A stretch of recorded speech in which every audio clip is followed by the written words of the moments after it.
Welcome to The Criminologist, the podcast dedicated to educating and entertaining our listeners. We bring you subject matter experts from around the world and share the latest and greatest evidence-based practices and interventions to help individuals desist from a life of crime and delinquency. We do so by painting an accurate picture of that journey from the perspective of the justice-involved individual. Too often, our perceptions of those individuals are tainted by media-driven caricatures created to sell newspapers or movie tickets. This adds little to a healthy dialogue as to how to best address criminality and the reintegration process. This podcast avoids stereotypes and biases in favor of the lived experiences of those we can best learn from. Now, please, welcome the host of The Criminologist, Joseph Arvidsson. Hello, and welcome to episode 75 of the Criminologist podcast. Happy to have you all with us today. Now, as you just heard referenced in our opening sequence, too often the public, practitioners, policymakers, even legislators, they all learn about criminal justice and the criminal world from the media. Truth be told, I grew up watching the American television programs of Starsky and Hutch and Beretta and those types of programs, despite the fact that in hindsight, they were so far from the truth. But nonetheless, those shows wet my whistle for criminal justice and criminology. So if nothing else, they served a purpose of at least enticing me and motivating me to study criminal justice at the university level and eventually turn that passion into a career. I also grew up watching movies like The Godfather and over the years developed an affinity for that subject matter. Unfortunately, I have never really had the chance to be exposed to a more accurate perception of the study of organized crime, and in particular the mafia, which is why I was beyond delighted when our next guest agreed to join us here on the Criminologist podcast. Dr. Anna Sergi is a senior lecturer and associate professor in criminology at the University of Essex over in the UK. She is a consultant and expert in mafia studies, organized crime, crimes of the powerful, ports and crime, cocaine trafficking, and also policing and high security. She holds a PhD in criminology from the University of Essex and an LLM from King's College in London. Her primary teaching and research and working interests are criminal intelligence, organized crime, policing of transnational crime, comparative criminal justice and criminal law, and of course, Italian mafias. So pleased to be able to share my recent conversation with Dr. Sergi with you. Please enjoy this eye-opening interview, and I will see you all on the other side. Well, welcome to the show, Dr. Sergi. Why don't we start off by you telling us a little bit about yourself, just generally speaking, a little bit about your background, both educationally and then professionally. Yes, thank you, Joe. So I grew up in Italy, and I grew up in a family that was fairly, how can I put it, engaged with public life. So my mom is a doctor, my father was a journalist, is now retired, and so we've been always exposed to, choices in public life. So I've always been sort of fascinated by the public side of certain difficult topics such as crime. But then I went on to do the responsible thing and studied law. I studied law because it was the right thing to do, because otherwise you don't find a job and all of that. So I studied law in beautiful Bologna. in the north of Italy. And thanks to that, I've done a number of international experiences, ended up in London for my master's in law. And while I was in London, I basically decided that law wasn't really my call. I was thinking at the time to become a public prosecutor. That's the only thing I could see myself as. But then the more I kept studying, the more I saw that I got another type of call. So that's when I started my PhD in sociology in the UK, where I've been ever since. So I'm now an associate professor, a senior lecturer in criminology, and in a department of sociology at the University of Essex. And I specialize in mafia crimes and mafia mobility, especially the 'Ndrangheta. So I sort of gave back to my place of origin because I focus mostly on the 'Ndrangheta, on the Calabrian mafia, and I go back to Calabria every time I can. But I also embrace my international self, and I've been traveling through Canada, Australia, the US, to do the mobility research of this mafia and try to ask questions about that. Fantastic. Was there something specifically that drew you to criminology? And you said you started down that pathway of law, but something that drew you to criminology? So I have a book coming up where I ask myself this question. So this book is coming out next year, and it's called Mafia, Memories and Journeys, Chasing the Mafia, actually, Memories and Journeys. And that's where I essentially unpack what led me to this choice, which is made of many things. So first of all, my father, as I said, he was a journalist during the period of the kidnappings, when the Calabrian Mafia was accumulating money and power, essentially during the 70s, 80s.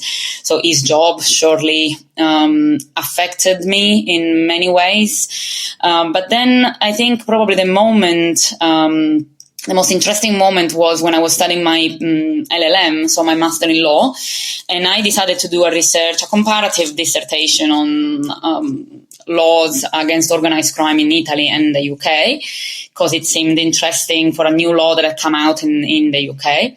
And I found myself drawn to some readings, I couldn't make sense of the readings in English about Italian mafias, which seemed to me extremely old and, more importantly, not accurate, and didn't quite resonate with me. While instead, what resonated with me at the time were writings from Professor D. Cobbs, who is professor of sociology. He became my PhD supervisor. He was at the time at London School of Economics. Then he moved to Essex University, where I was. And he was writing about organized crime in East End London. And what he wrote about his ethnography in East London resounded way more familiar to me than anything else about the Italian mafias everywhere. So I thought, okay, there's something here I need to follow. So a bit like Alice in Wonderland, let's go with the white rabbits.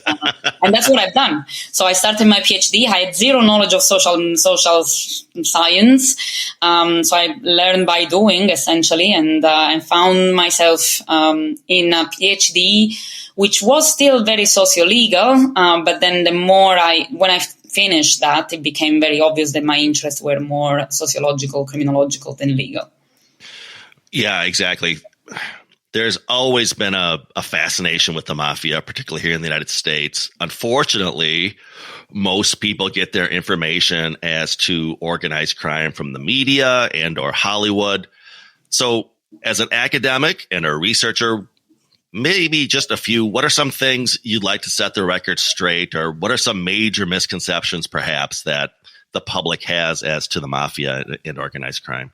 Yeah, we need a lot of time for that, but we don't have it. So I think things are getting better as far as I know. I mean, probably because with the revolution of internet, if I do say something and that something is picked up by journalists or producers, I've had many contacts with journalists and producers. Some of them are unwilling to embrace complexity. Some others are trying. So, as usual, it's a step-by-step process. I think with the mafia, what I find fascinating is that there is a whole world of so-called mob watchers.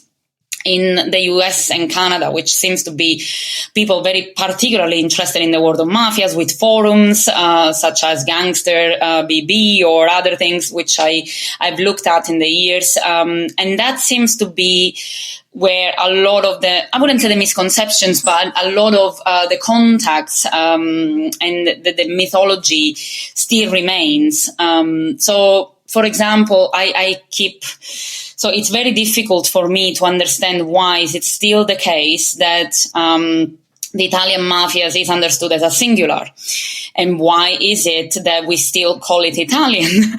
So in a world where we are now, especially I'm talking about the US specifically, right? So you are in a situation where you are at least at the third, fourth generation of Italian migrants. So Italian American mafia, which was Italian American at the very beginning, is now pretty much fully American.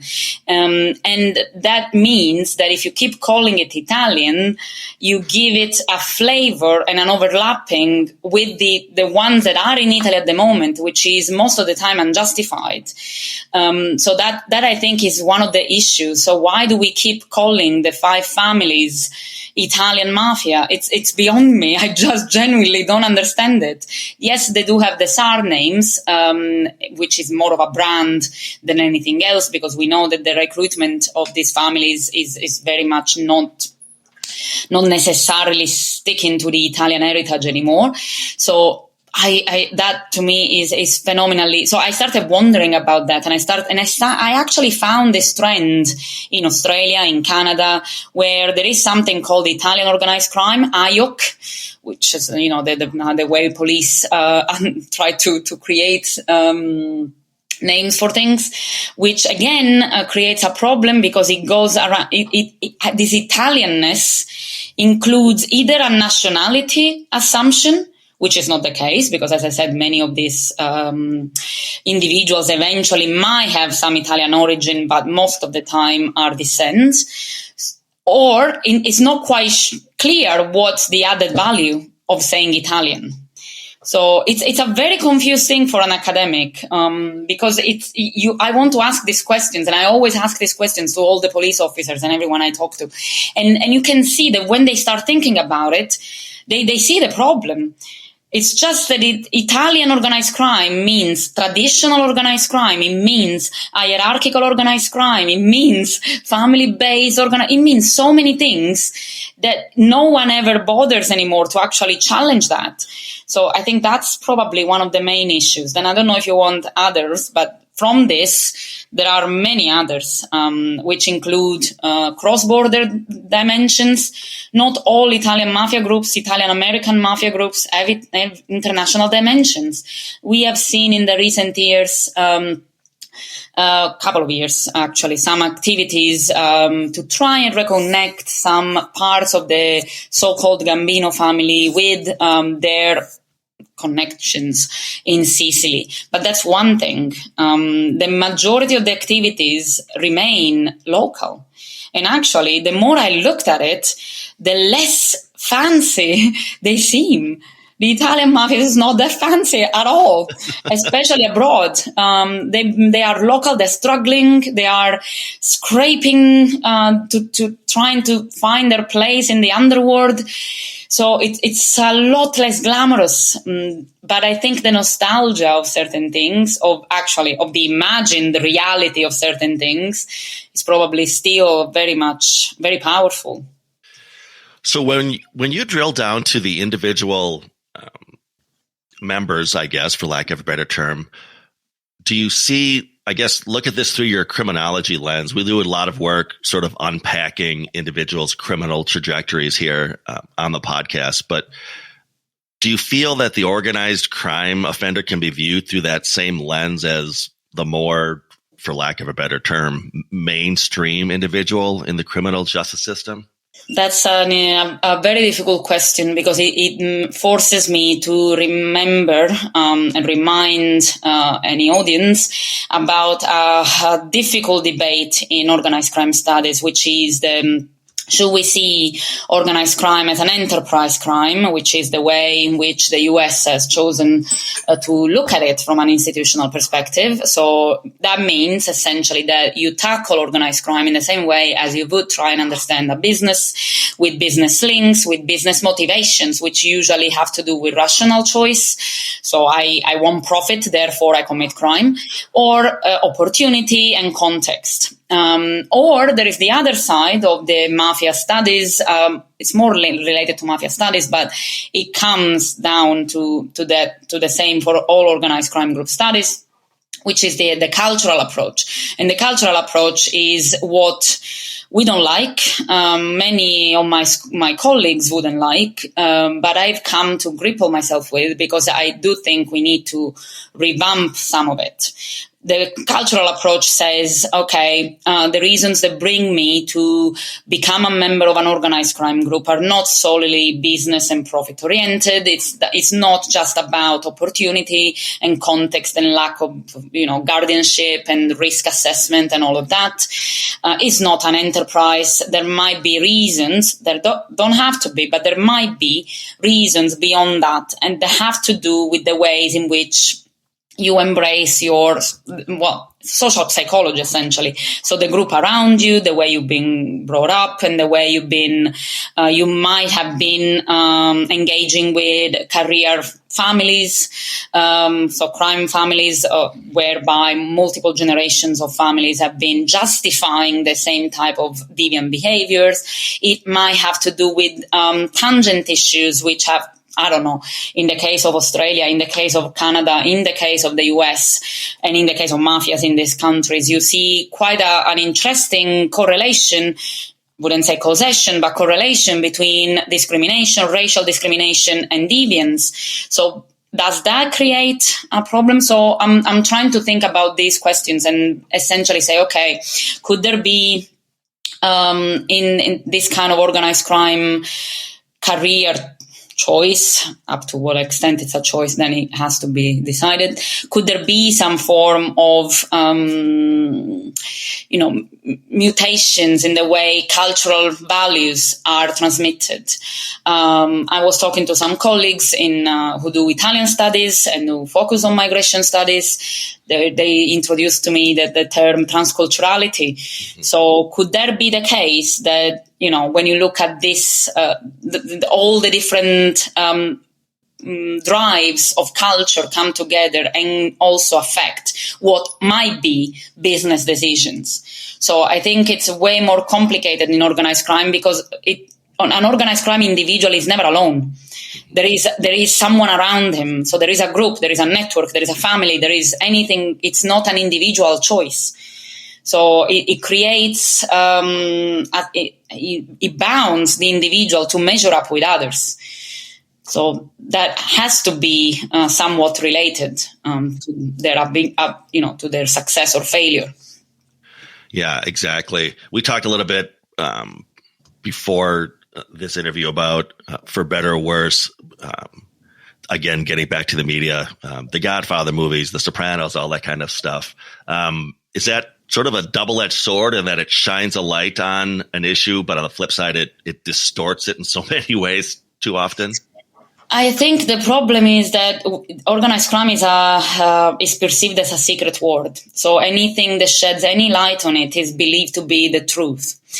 And I think that's the problem. If we take I've watched The Godfather. I haven't watched The Sopranos, all of it, but I know the show, and there are so many more. So if you take them at their face value as entertainment, like in the same way as you would with, I don't know, crime that pops into a soap opera in whatever country, then it's fine. The problem is when they surge to some sort of level of truth.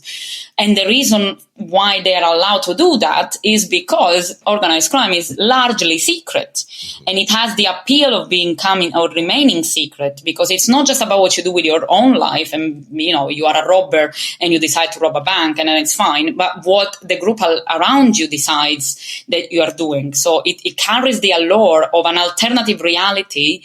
And the moment you start looking into it, it becomes this truth-telling story that everyone believes must be true. So I think that's the issue. But if you take them as entertainment, then, fine. Why wouldn't you take them as that? Some of them are really good. Mm-hmm. So let's change gears a little bit. You consult on a variety of fascinating topics, up to and including the subject of cocaine trafficking. Many here in the United States would say we have failed as to our so-called war on drugs. What strategy do you feel may be more effective for those policymakers and legislatures who continue to struggle with this issue? That's another of those big questions. So I started looking at cocaine because cocaine is commonly believed to be the main revenue of the Ndrangheta clans. So I wanted to look at how exactly does that work. And I found out one, probably the biggest mistake that I also made when not knowing about the topic, which is the attribution of agency to the criminal groups. So the criminal groups have very little agency when it comes to cocaine or cross-border trafficking. Sure, they can make decisions on how to manage some parts of the business, how to shake hands with the brokers, but what they really cannot do is to change and bend the shipment to their advantage. If there isn't a boat that goes from point A to point B, they can't create one. So they have to use and they have to exploit what it's already there. So it's very naive, but I guess we do all sorts of naive things as societies. It's very naive to say on one side, I want to curb cocaine trafficking, and then on the other side have policies that completely go on the way of market liberalization. It's impossible to have one without the other. When they say, the Port of New York is so much drugs come through New York or Los Angeles or whatever. Of course, because there is so much stuff coming through New York and Los Angeles anyway. It's not that they decided that has to be cocaine. So I think that's the main issue. So once you recognize that, you realize that probably the best approach, if you don't want to go towards the liberalization of drugs, which is obviously one of the ways in which we can identify this thing, you either manage drugs and therefore go towards deregulation, liberalization in the same way as Canada has done for cannabis, trying to get some money back, because that's really what it is eventually, trying to tax something that so far is in the black market, with the risks, health risks that are implied. So you have to invest in health as well, of course, because that's the thing. Or you just agree that you lost it.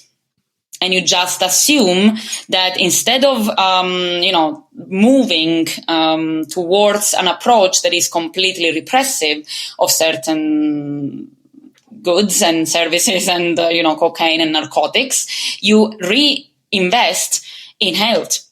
Because that's the problem here. What is the problem? The problem is traffickers that get very rich while the government isn't, or traffickers that get drugs that is dangerous for public health into the borders.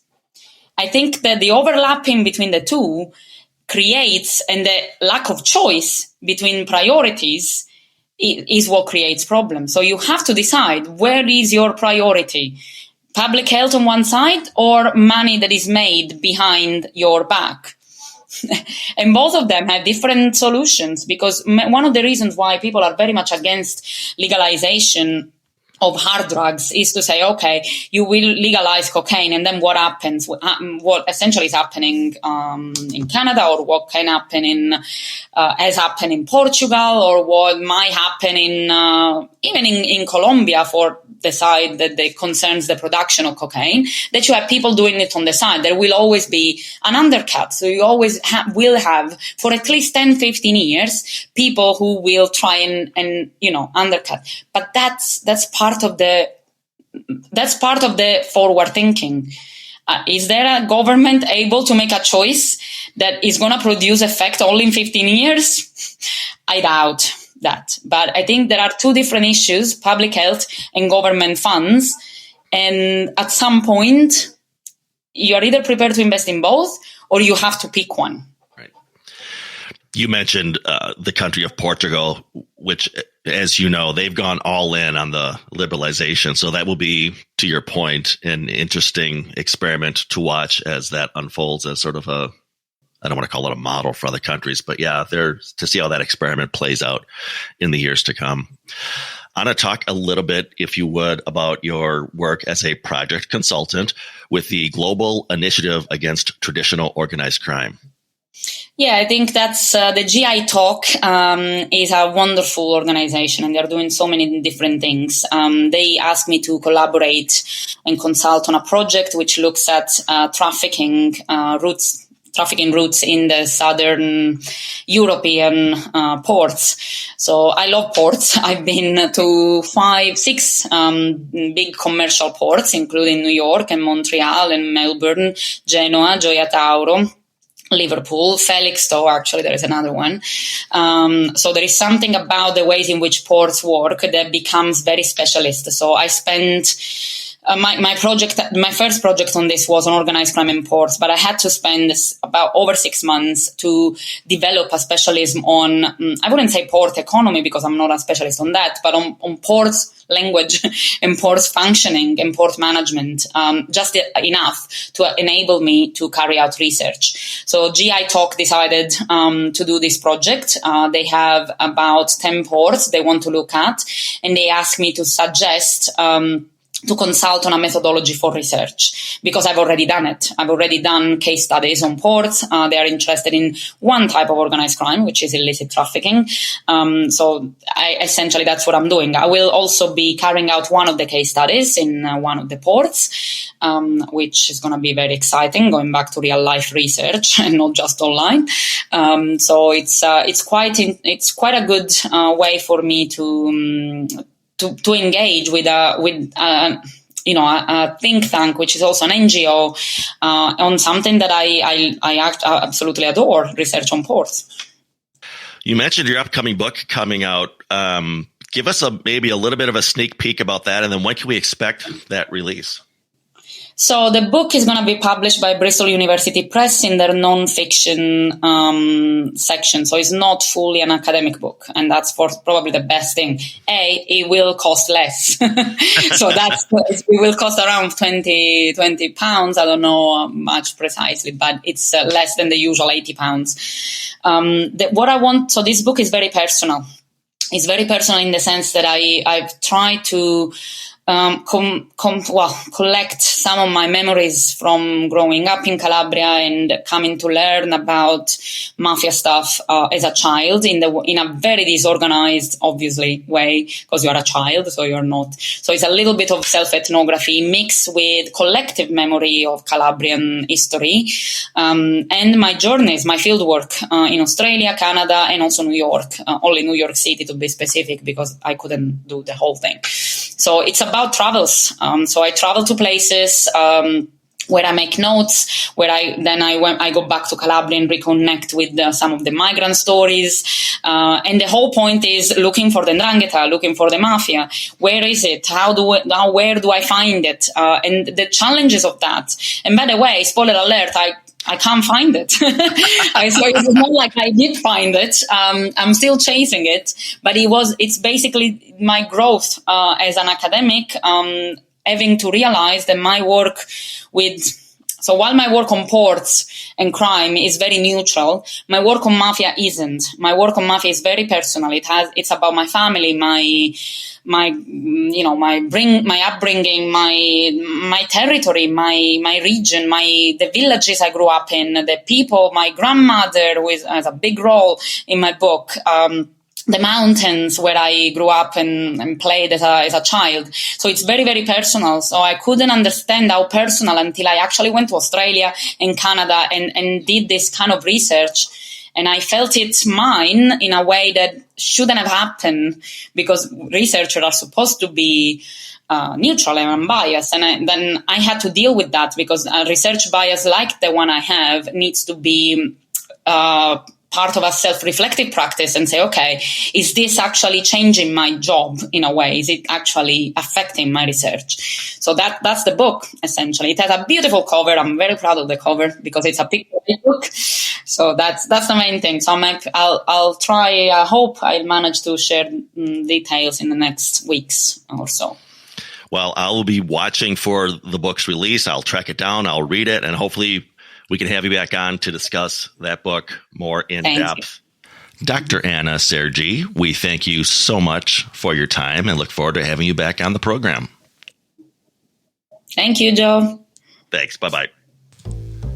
Imagine you are at a correctional and/or criminology and/or implementation science conference, and you score a seat at the head table reserved for all the keynote speakers. How awesome would it be to listen in on the conversation of folks like Shad Maruna, Fergus McNeil, Sarah Lewis, Jane Mulcahy, Glenn Tapia, Guy Bergone, Cam Stevens, James Bonta, and so many more? Well, no need to dream about that anymore. I've brought all those thought leaders together for you on my YouTube channel, The Criminologist. In addition to my original content, I have created individual playlists featuring all of these folks and more. Subscribe to the Criminologist channel now and reserve your seat at the head table. Another huge thank you to Dr. Anna Sergi. I am going to leave a link for all of her publications, so you may access those in the episode description of this podcast. I'm also going to leave the web link for her profile for the Global Initiative Against Organized Crime in the show notes of this episode. Her previous two books are entitled 'Ndrangheta: The Global Dimensions of the Most Powerful Italian Mafia, that was released in 2016, and her 2017 book entitled From Mafia to Organized Crime, a Comparative Analysis of Policing Models. That book came out, like I said, in 2017. And of course, let's watch for her upcoming book, Chasing the Mafia, 'Ndrangheta, Memories and Journeys. That will be coming out in spring or summer of 2022. Hey friends, as promised, it's happening. I will be speaking with the esteemed Dr. Fergus McNeil on next week's episode of the Criminologist podcast. That interview has not yet gone down, so if you are familiar with the work of Fergus McNeil and would like me to ask him a question, please feel free to reach out to the show at thecriminologistpodcast@gmail.com for any desistance-related questions or anything else you would like to ask Dr. McNeil. You may also contact the show or reach out to us through our website, theparagongroup.llc.com, for training or presentations as to evidence-based practices or implementation, or, of course, the topic of desistance from crime. Remember to follow us through our Facebook page and our Instagram page at The Criminologist Podcast. New fun images are being added all the time. You don't want to miss out. We are also on Twitter. The Criminologist Media Group can be followed at Crim Media Group. That's CRIM Media Group. Go ahead and give us a follow on Twitter. You can also connect with me, Joseph Arvidsson, on LinkedIn, and follow both the Criminologist Podcast and the Paragon Group on our LinkedIn pages. Lastly, if you've not already done so, check out and subscribe to our YouTube channel, The Criminologist, for additional content as to the themes of this podcast. Merchandise is available. Reach out if interested. And if you believe in what we're doing on the show, if you're part of the movement, please spread the word, tell a friend or a coworker or a colleague about us. Ask them to subscribe to the podcast. And of course, do so yourself if you've not already done so. And always remember, folks, there's no them, there's only us. the Italian mafia is not that fancy at all, especially abroad. They are local, they're struggling, they are scraping to trying to find their place in the underworld. So it's a lot less glamorous. But I think the nostalgia of certain things, of the imagined reality of certain things, is probably still very powerful. The Criminologist Podcast is a production of the Paragon Group, LLC. For speaking engagements, interviews, program design, or training opportunities, please visit us at theparagongroup.llc.com. If you enjoyed the show, you can find more content and videos on our YouTube channel, The Criminologist. Don't forget to like and subscribe. Both the Criminologist Podcast and the Criminologist channel are brought to you by the Criminologist Media Group. Be sure to give us a 5-star review, and thanks for listening. The thoughts, statements, and opinions of the host and cast members do not necessarily reflect the views of their employers and are those of the host and cast themselves. Any discussion regarding client statements, behaviors, actions, or crimes are purely fictional and are used only for the purposes of example.